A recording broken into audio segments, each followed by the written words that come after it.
from the kitchen, folks, for another experimental day in home brewing. In this film today, I'm going to attempt to make a cider which is fermented with a Saison yeast. Now, a Saison is a Belgian ale that normally contains some really funky flavours. Quite often it has fruit in it. Earlier this year, I made a rhubarb and Earl Grey Saison and it was stunning. Have a look on my YouTube channel for the video. Honestly, it's gorgeous. Because I've been so impressed with that yeast, I've decided to have a go at making a cider with it to see what the net result is compared to using standard Young's yeast, which I normally use. So that's enough of the preamble. Let's have a look at the key ingredients. So it's a cider. It needs apples, and I've got about 5 kilos here. I may not use them all, or I may need some more. These are windfall apples from my front garden tree, the red ones. These are all sweet apples, eating apples. I never pick them, I just let the wind do its job and then I bring them in and make cider. These are cooking apples, so these are not nice to eat, but they're great in cooking, and they're from my back tree, which is behind the brown shed, which you may be able to see at the back of the picture down there. And these apples are quite nice in a cider. Not nice to eat, but nice in a cider. And I thought that combination of this crisp bitterness with that nice sweetness of these would go well with my yeast. So I'll show you the other ingredients. I've got dextrose monohydrate brewing sugar, and I'm going to use about 400 grams of that. My yeast, as I keep going on about, is Saison Yeast, and this is Mangrove Jack's French Saison Yeast M29. It can brew up to 14%. I really rate this yeast. I think it's very, very good yeast. So that's what I'm going to be using. I'm going to be making it happy with a bit of yeast nutrient from Young's, and I want my cider to be as clear as it can be, so I shall be adding some pectolase, also from Young's, to hopefully achieve a clear brew. So they are the key ingredients. Now, how am I going to make my cider must? Well, I'm going to use a steam press. Here's my steam press. So this is made from Tectake. It comes with 3 pans, 1, 2, 3, and a lid. This is the bottom pan, okay? This is the water reservoir pan, and that sits on here. I'm using a wok ring with a double burner. So that will sit on top of that wok ring, and I'm going to put 4 litres of water in there. So there's 2 litres, and there is 4 litres, and that is nicely full but not over full, as you can see. Then on top of that goes this next pan. This pan is the collection pan and the steam vent pan all in one. It's very clever, this device. The water underneath will boil. The steam will come up this vent. It will hit this next basket. Now look at the design. Look at the middle of that basket. It has no holes, and that is where the steam vent is. So the steam will come up and hit this basket here. The fruit will be in here. The steam will break down the fruit and it will juice. The juice will drip into this pan here and out of a hole somewhere down there, and that will come out of this spout and into an awaiting demijohn. It's incredibly simple but very effective and massively labour saving compared to how I used to get the juice out of my apples. Right, I guess I need to chop some apples and get them in the steam press and get on with the first part of the recipe. So I take my apples. I'm going to use the sweet ones in the bottom, and I do that purposefully because the cooking apples tend to go a bit fluffier and that can clog the vents. I put the apples flesh side down once I've halved them, like that, and that way the steam hits the flesh and not the skin, which can act as a barrier. You want it to hit that bit. So I'm going to layer the bottom. I like layering bottoms.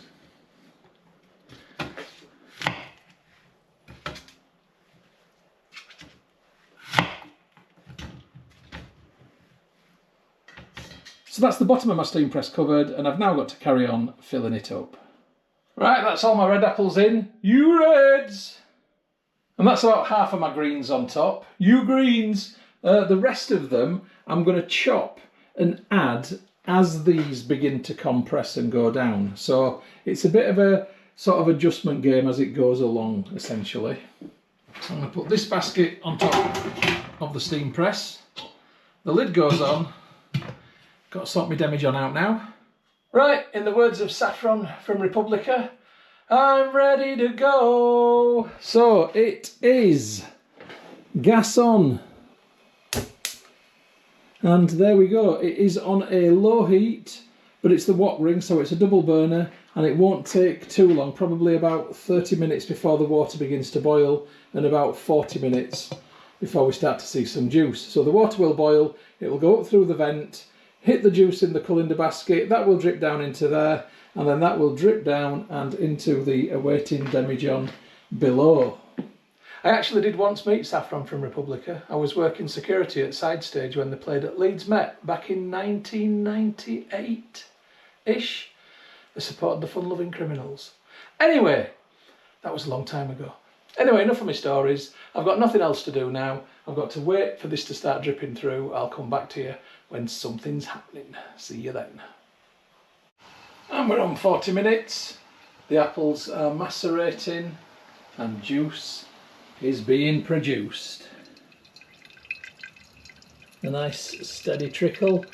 It's steamed up the demijohn so you can't really see much, but it is going through there.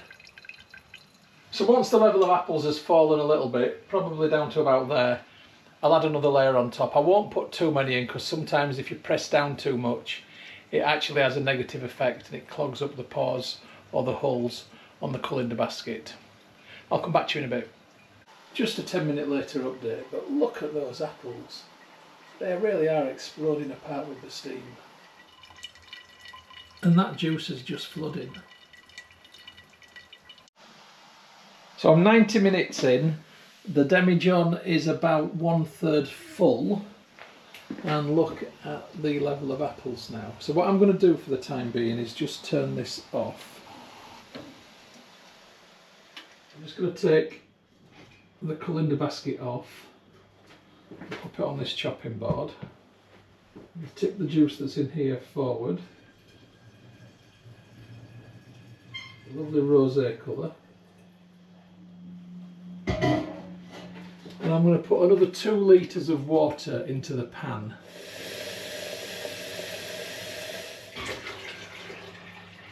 So that's filled it back up. I'm then going to put it together again. It's back on top. I'm going to turn the heat back on and get it going again. But this time I'm going to chop some more apples and put them on top. So just like before, except I'm going to rest them on top. I'm not going to push them into the mixture. And I'm going to extract the juice hopefully from these effectively. I'll come back to you in a minute. And there we go. So that is now going to come back to another boil. Steam will come through and hopefully all those apples will break down. And that's all of the apples I had earlier now in the steam press. Once again, I'm just playing the waiting game, so I'll come back to you when there's something exciting to show you. And just a 30-minute later update, you can see the apples I've put on top have now all macerated, and there's lots of lovely juice now coming out and into the demijohn. So this is going very well, just as hoped. We're on 90 minutes since I put the extra apples in now. I'm going to turn this off and just leave it overnight because it will continue to drip and that fruit will compress. So I'm just going to leave that now and let it do its thing. So I'll come back to you tomorrow on what will be preparation day 2 stroke brew day 1. See you then. Good morning from the kitchen, folks. It is preparation day 2 stroke brew day 1 for my Saison Yeast cider. Here's the apple juice that was collected last night. It's looking good. It's still warm. It's by no means hot, but it's okay for me to carry on with the recipe. The steam press itself is still pressing. If you can see in there, I've put a glass jug of water on top of a plate just to squash the apple down even more, and it's still producing juice. So it's at the overflow level and it's producing juice, and that is going to continue to fill up. So I will harvest that later today for another cider. What I'm going to do today is add some sugar to this and then the dry ingredients and get it going fermenting. So I've got a saucepan just here, and what I want to do is pour some of this into the saucepan.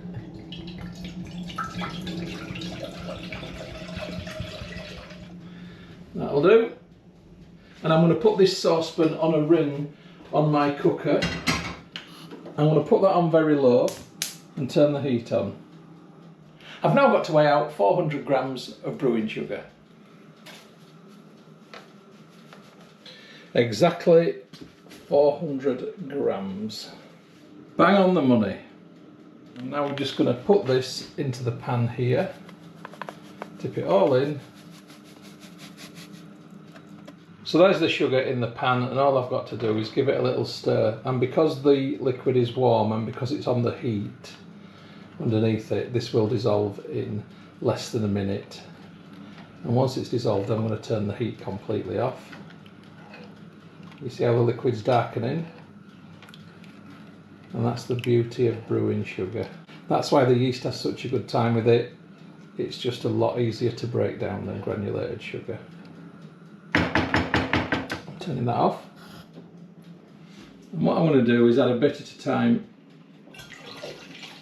into the demijohn. And I'm saying I'm adding a bit at a time because I would like to make sure that this is mixed properly, so I get a consistent reading for the original gravity. So if I dump it all in at once, it might just form a layer at the bottom if it sinks to the bottom, or at the top if it stays at the top. I'm hoping for a gravity reading of about 1.052, 1.054, somewhere in that ballpark. I don't think it will be less than that, it might be slightly more than that. And as the apples get further into the season, they tend to have a higher sugar level, which means that in theory I should be able to put less brew sugar in, although I don't seem to be putting much less in, to be quite honest. But I think if I was doing this in October, then I definitely would be. The problem is they don't stay on the tree long enough. The wind gets to them and then they're gone. So if I don't use them, I lose them.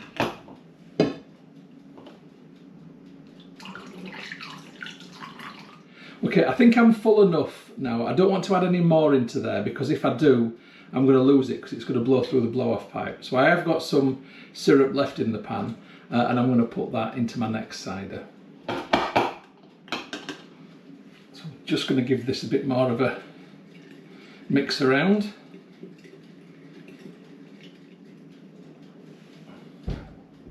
Gravity. I always want to sing that song, but I promise I won't. So, here we go. Now, I am going to put this in the fridge for, I think, 20 minutes, and that will cool it down to room temperature. So, off I trot. But that's not stopping me from getting on with the rest of the recipe. So, here's my must, and it's now time to add the dry ingredients. Ooh. Mini funnel. So my first dry ingredient of the day is pectolase, and this will hopefully help it to achieve clarity. So I'm going to put 2 heaped teaspoonfuls of pectolase into the brew. It breaks down the pectic enzymes, and I must admit my brews do tend to be pretty clear overall. Then I'm going to add yeast nutrient. Now there is a lot of nutrient in here from all that lovely fruit, but this will give the yeast an even better time. So I'm going to give 2 heaped teaspoonfuls of nutrient into there. Oh, I'm getting stared at.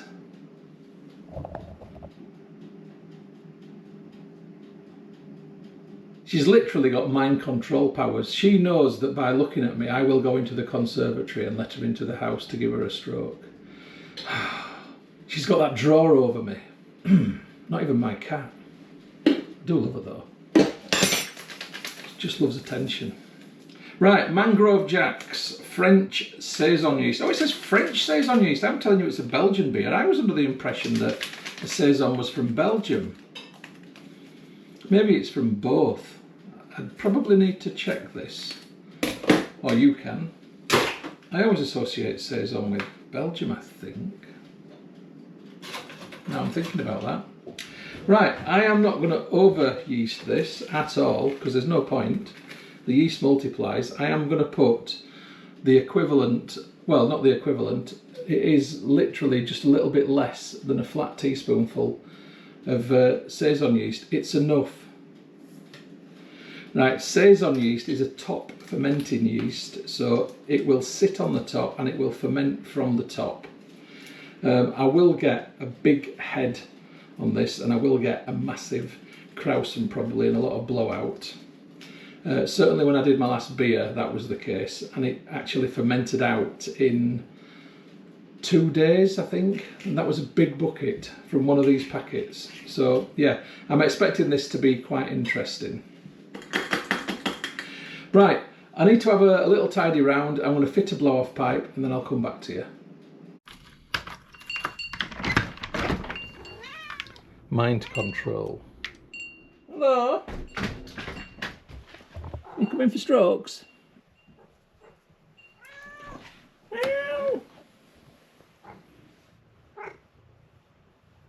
Cats are the best therapy animals. Right, I've got the hydrometer tube out of the fridge. The must has cooled down. It is room temperature. It doesn't feel either warm or cold. I'm going to put in the hydrometer. Okay, it's slightly lower than where I wanted it to be, but I'm not going to cry about it. I'm starting with an original gravity of 1.046, 1046. That might mean it isn't quite as dry a flavour at the end if I'd gone for a higher gravity. Time will tell. And so will that yeast. Right, I need to make a label up. I'll come back to you then. So there's my cider with Saison yeast, labelled up and blow-off pipe fitted. The blow-off pipe is essentially just a big airlock. I'm sure it's going to blow through, so this is easier to clean out than what an airlock is. So I'll come back to you when fermentation begins. Morning folks, it is brew day 3 for my cider made with Saison yeast. And I'm just going to take the blow-off pipe out and replace it with an airlock because the Krausen has completely gone. I'll show you. And it looks like it's just fermenting away nicely now. So there it is, bubbles immediately in the airlock, so that's CO2 being produced. But as far as I'm concerned, this is all good. I'm just going to put this away now and let it finish fermenting. I've no idea when I'm going to be bottling. I've run out of bottles, so it could be midwinter before I get around to bottling this. But whenever it is, I'll come back to you then. Okay, catch you then. Good morning from the kitchen folks, it is brew day 24 for my cider made with Saison yeast. Let's have a look at it. Here it is on the windowsill. I've literally put it there about 5 minutes ago. The sun has just come out unfortunately, and that's triggered a slight few bubbles, but there has been no action in the airlock for over a week. In fact, this seemed to ferment out in about 5 days. So I'm confident that this is now done and I'm going to get it out of there and into these awaiting bottles. Before I begin, I'm going to put some sugar in each bottle. This is priming sugar, so that represents about 1 flat level teaspoonful per 700ml bottle. The priming sugar is designed to be found by the yeast which is left in there. Once it finds the sugar, it'll break it apart and create CO2. That CO2 builds up in the bottle, it creates pressure, that's what gives the drink a carbonation. Fingers crossed. So it's bung out of the demijohn. Siphoning tube goes in, and at the bottom of the demijohn there is a layer around the edge, but that's not the sediment line. It's just some bits clung to the edge for some reason all the way around. The sediment line is right at the bottom where the pipe has ended up. So the first bit that comes out will be murky, but it will go into my hydrometer tube. So my dear children, let us begin. And there it goes, murky, murky, murky, milkshake and clear, and into bottle number 1. That's clear as a whistle. Whistles aren't clear. Oh, they are if you whistle them though. Clear. But yeah, I was thinking of like visually looking at a whistle. Yeah, my mind is strange sometimes. Anyway, this is coming out just lovely. There's definite reaction to the sugar in the bottles. I'm getting a massive heat on my cider, which I need to wait for it to settle, so I might have to put some of this into another bottle and then top up. But it's coming out at a good rate, probably a little bit faster than I'd like it to. Sometimes I get a kink in the pipe and that slows it down, but the kink ain't doing its job today. It's not kinky enough. Right, let's have a look from a different angle. So you can see there, this is huge reaction to the priming sugar. It's going to be a big sparkler, this one. Saison yeast is good. I've used it in beer and I've loved it. I think it's really, really good stuff. The Mangrove Jack Saison yeast. Yeah, I'm definitely going to be topping these up. Unfortunately, I have sanitised a 7th bottle as a just in case.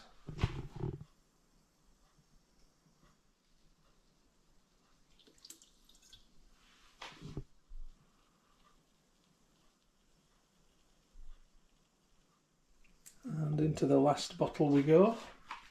Yeah, while I'm waiting to find out what happens with the last bottle, let's have a look at the final gravity. And I think it's safe to say that this has finished on 1.000, just like all of them have this summer. 1.000, bubbles in the siphoning tube. It is done. Right, I've got annoyingly close to filling it. Yeah, I need to top up other bottles, so I am going to employ the half bottle instead. And that means I've got a little sampler. So I'm going to have to go around, do some topping up. I shall come back to you very shortly. Right, so there's bottle number 1. This is a 700ml bottle, and all of the bottles that I use are tolerant of pressure. They're all champagne, sparkling wine, cava, prosecco type bottles, and they all weigh more than 700 grams, so they're heavyweight bottles. I don't use airy-fairy bottles. You're asking for trouble. Into each bottle goes a plastic reusable bung. These are great, and they've been in very hot water just to make them malleable for the push in, because sometimes they can be challenging. And then that bung is held in place with a cage, and I either scrounge these from bars, pubs, restaurants, wherever, or I buy them online, essentially. And each cage is good for 3 or 4 uses. So that is one bottle completely bunged and caged. The cage holds the bung in place, so when pressure builds up from carbonation, the bung doesn't fly out like a missile. Right, I've got the rest of these to bung. There's no point in you watching me repeat that process. I'll come back to you when they're all done. Right, I'm just going to give my bottles a shower, just to clean off any sticky residue from the outside. So it's time to work out the alcohol by volume for this brew. And to do that, I take the original gravity, which is 1.046. I deduct from that the final gravity, which is 1.000. That equals 0.046. I then multiply this by the magic number, which is 131.25, and that equals 6%. Excellent! Little Bill and Ted reference, but I'm very, very happy with that. Right, I've got my iPhone connected to a Fomamo Bluetooth printer. I've made my label up. Cider made with Saison Yeast, 6% ABV. Brew day 1 was the 4th of September. Bottled on the 27th of September. Print now.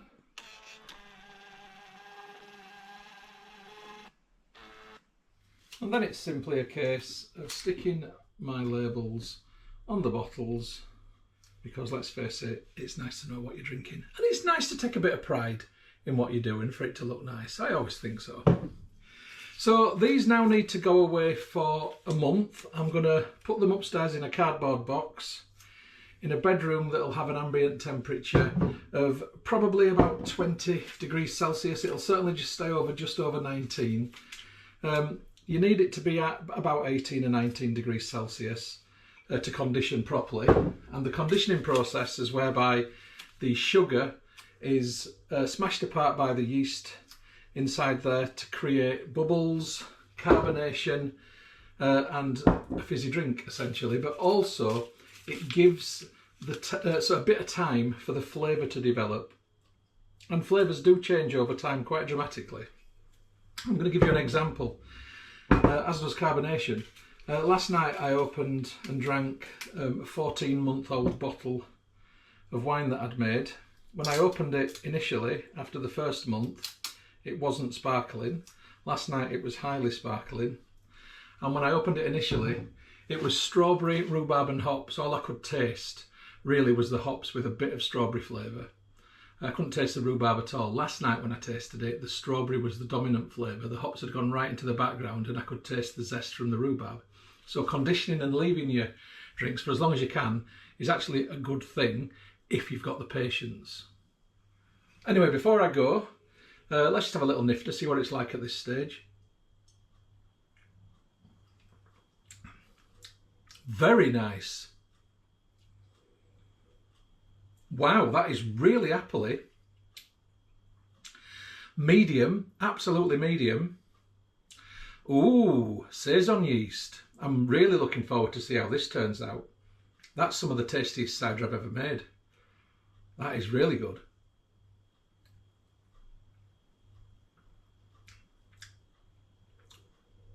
Yes. I'm on to a winner with this one.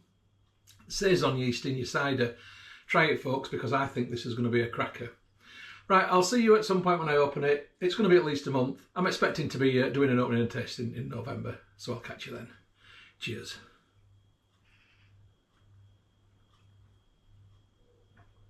Nice.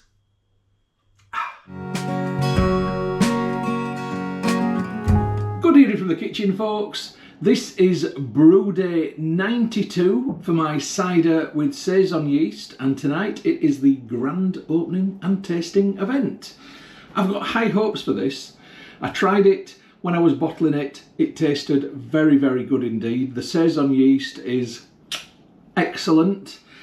I'm hoping it's going to be a sparkler. Look at the bung it has raised. It is tearing away from the bottle. Well, couple of millimetre, that's good enough. So let's get it open and let's see what it's like. So I want it to have a sparkle, I want it to look good in the glass and hopefully be nice and clear. I want it to smell lovely, but I want it to taste amazing. Is that too much to ask for? And yes, it could be, but let's just see what happens. So I'm just using my little fork because the cage has become a little bit twisted. I've twisted it over itself. There we go. It's annoying when that happens. Makes them very sharp as well. So I'm going to get this off. This is crikey. This one's lasted for ages. This one, I've had this one well over 2 years now. The Chimay cage. So they make them well. Right. Am I going to get a pop? I can't open it. I can't open it. Ow. Right, 1 minute. I've got this gadget for opening jam jars apparently. I don't know if it's any good. See if I can do it with this. Alright, here we go. I'm going to get some purchase now. Oh, it was a small pot, but I've got vapour. Right, okay. Now there's no mad rush of bubbles to the top of the bottle. A steady one, not a mad one. Right, I can already smell it and it smells good. What does it look like in the glass? It's a sparkler. Oh, yes. It is a sparkler. And that is what we want. Now, it's not 100% clear, or is it? It's got a slight haze to it, but remember, this is Saison yeast, and Saison beers do have a haze. So that could be symptomatic of that, but I don't mind that at all. It's even kept a little head. Cider with a head. Saison yeast. Right. So, it smells lovely. It smells like a really good appley cider. And essentially, that's what it is. Right, let's see what it tastes like. It actually looks like lager, doesn't it?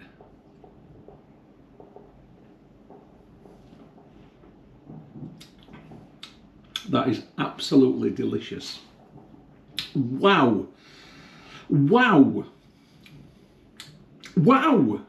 3 wows.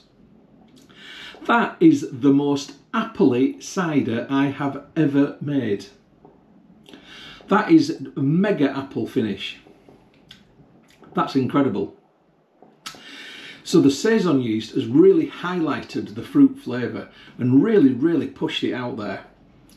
This is between medium and medium dry. It's on the medium side of medium dry.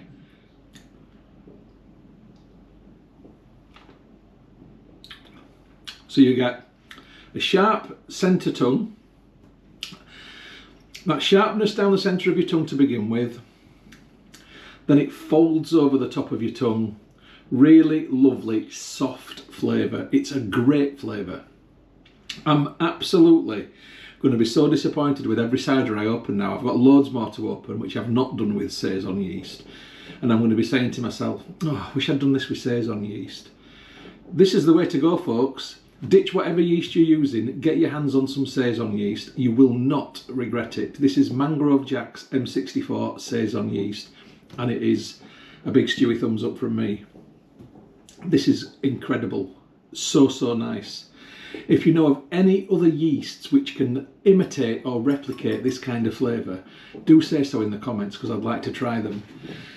I'm almost disappointed that I went through my stores the other day to see what I had left in supplies, and I've got 2 fairly decent sized packets of EC1118, and then I've got another decent sized packet of lager yeast. So I'm going to end up using them because I don't chuck out away. I'm from Yorkshire.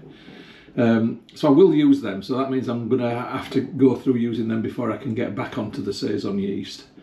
But I think for the 2026 season's cider brewing, it's going to be Saison yeast all the way. I think there's nothing else. This is just incredible. It makes such a difference.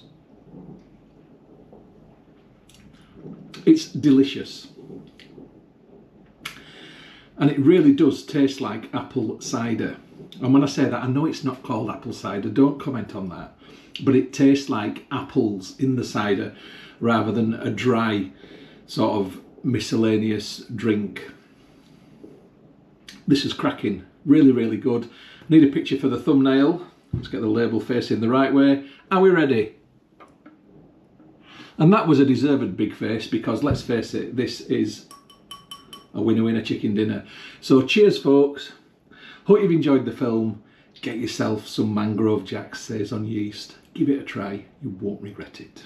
Right, I'll catch you on the next film, whatever that may be. Might be an unboxing, might be a brew film, might be a cooking film. I haven't made it yet. Cheers, folks.